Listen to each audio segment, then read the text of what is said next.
और सास बीमार हो गई है, बहू सास की बहुत सेवा करती है, बिस्तर बदलती है, भोजन देती है, जैसा डॉक्टर ने कहा वैसा करती है, पर रोग असाध्य है, रोग ठीक नहीं हो रहा है। शरीर बूढ़ी माता का और कमजोर होता जाता है, पर बहू बड़ी सेवा में लगी है।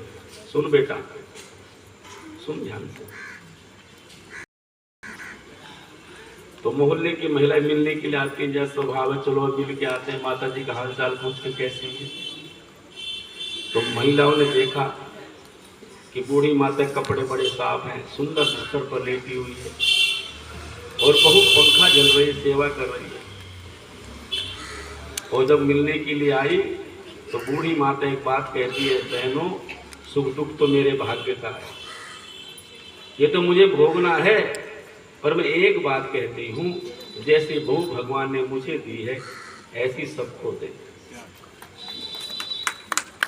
और वो सास मर गई 10-20 दिन बाद, तो उसको विदा करने के लिए पुरुष भी आए, महिलाएं भी आई, वो सब एक चर्चा करती है। क्या कहते हैं वो लोग? एक चर्चा करती है कि जैसी बहू इनकी है ना, बहू ने बड़ी सेवा की, बोल उसका यश है कि नहीं। दूसरी तरफ दूसरी बहू भी है, सास की सेवा तो नहीं करती, उसको भोजन भी नहीं देती, दवाई भी नहीं देती, गंदे बिस्तर में लेटी हुई है, उसको भी देखने के लिए तो आती है महिलाएं, पर अपना मुंह ढक करके चली जाती है ऐसे करके। क्या कहती है? इससे बड़ा नरक। और वो 10-20 दिन बाद मर गई, और फिर बहू कह रही है, मैं तो अपनी सास के मरने में सारे गांव को भोजन कराऊंगी, जितने पंडितों को भोजन दूंगी। बोलो सब क्या कहेंगे? जल्दी बोलो। तेरे से सास को तो रोटी दी नहीं गई। बताना, मरने के बाद रोटी खिलाने वाले का यश होगा या जीते जी सास की सेवा करने वाली का यश होगा? अब तय तो आपको करना। मैंने तो आपको कह दिया, तय तो आपको करना। मैंने तो बता दिया, सास ससुर आपके देवता हैं, इन देवताओं का आपको आशीर्वाद लेना, तय तो आपको करना। इसलिए नचिकेता तो पुत्र है ना, और पुत्र वह है जो पिता को पाप से बचाए, दुख से बचाए, कष्ट से बचाए।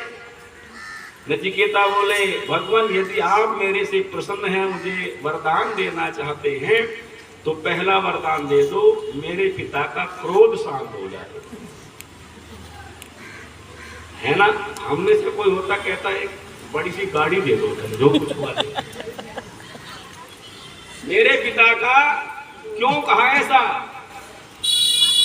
तब आप भगवत गीता को पढ़ें, वहां का रहस्य आपको मिलेगा।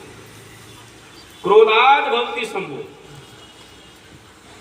कृष्ण कह रहे हैं, क्रोध करने से सम्मोहन होता है, सम्मोहन होने से बुद्धि का नाश होता है, बुद्धि के नाश होने से मनुष्य का नाश हो जाता है। फिर का नरक क्या है?